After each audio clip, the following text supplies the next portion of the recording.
Hi, and this shirt says, Oasis is the essential Joe. I don't know. My wife gets these shirts made up, and I guess I wear them, especially when I run out of.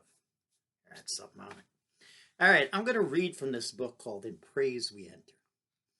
Probably everything's backwards.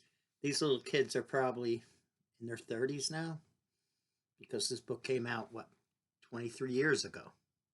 1998. It was my poems from 1972 to 1997. So some of the poems I wrote when I was 14. Um, I'm gonna post all this on YouTube. Why not? I mean, this is book sold out because I think we made 100. It was 100 copies of it. It's put out Rain Bucket Press. Harriet Lefkowitz, God rest her soul if she's passed on, did the covers. And on the front is two girls playing in Elizabeth, New Jersey, my hometown, and then on the back, two old ladies gabbing over a fence. And perfect for it. And in Praise We Enter is a poem in the book, but I'm going to read it from start to finish, not today, but in pieces, in different things. So this is poem upon a riff of Latin poets. Did it ever bother you that the streets are still here when you're dead? That all the patinas of dusks, the glistening mauves you account for and appreciate and consider yours, are unwilling to go with you. O miserable mother Fletcher of death. In the ancient languages they said, sure, and the horses were duly butchered, and the wives thrown in too, and swords, necklaces, kitchen chairs, various eating utensils, in essence, all the accoutrements. For who wants to go poor and naked and spoonless down to the underworld? But I stand at my apartment window, leaning out with a great absence of hair, feeling the lilt of evening. While behind me Schubert plays, and one chord crashes this party of dusk, brings the whole matter to roost like a flock of unholy birds. I love my life, because for the moment it's mine. Because I can touch it, feel all its various parts, its happy accidents, its splendid errors, because I am both doubting Thomas and the Son of God. Because, well, because I say, fuck you. Fuck you, death. I give you the bird. I cancel your subscription to life. Because my life is still enough just now to touch. Oh, fibrous, pendulous thing. Hey, little doggy mine. My paunch is beloved. My 3-day growth of beard, equally beloved. All manner of smells, sights, sounds, rumors, stock options, Beethoven's Missa Solemnis. Beloved, beloved too, the rooster crowing at dawn across the street, and the salsa band playing at the stroke of 12, and the little old Cuban lady who claims to be a first cousin twice removed of our Linkletter. All of it beloved.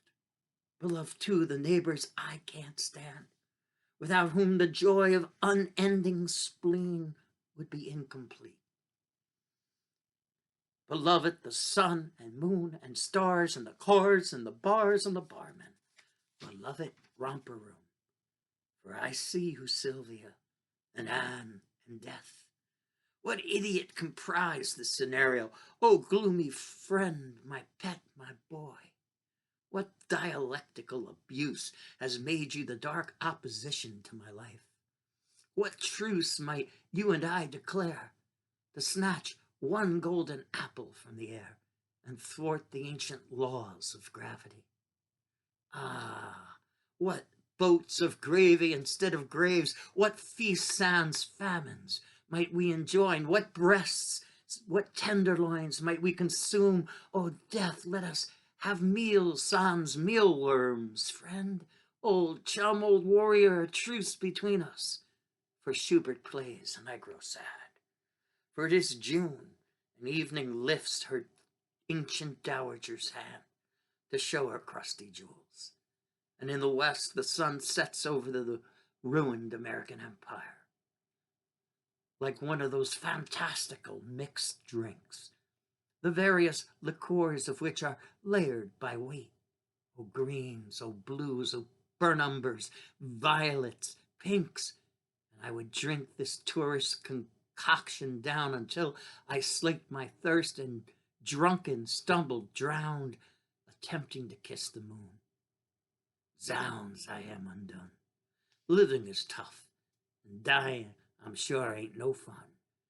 And I am sad, for there are plenty of things for me to do, and better still, nothing at all to do, except my will. O death, stay yet a while. Stay thy heavy hand.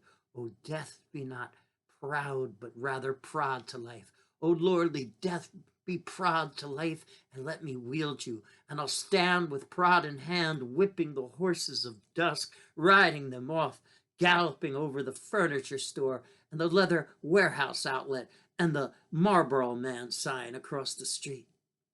Let the horses take Orion like a gleaming bit in their mouths as I raise my 10-gallon hat and spit out the ashes of stars.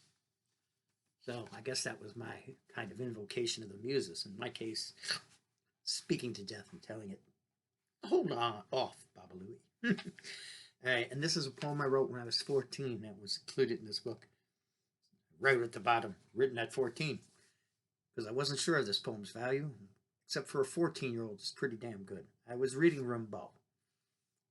I copped a line from him, or talked about that line. Prelude.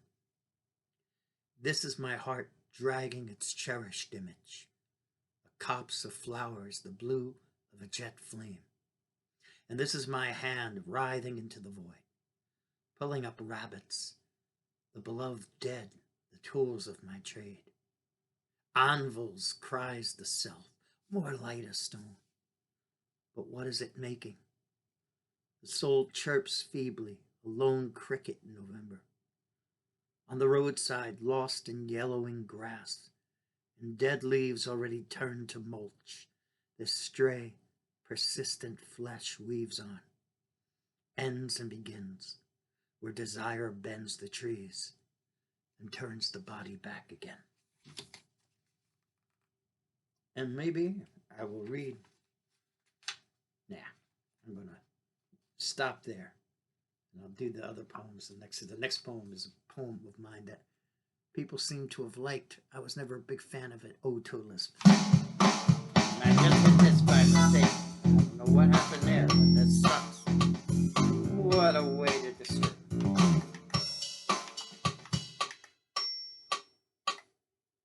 any rate, that's the record button, but it didn't record. That's demonstrations on the keyboard. Well, this adds a little of real life to this recording. And it lets you know that no matter where or when, Joe Weil will not crush you under the wheels of professionalism. Later.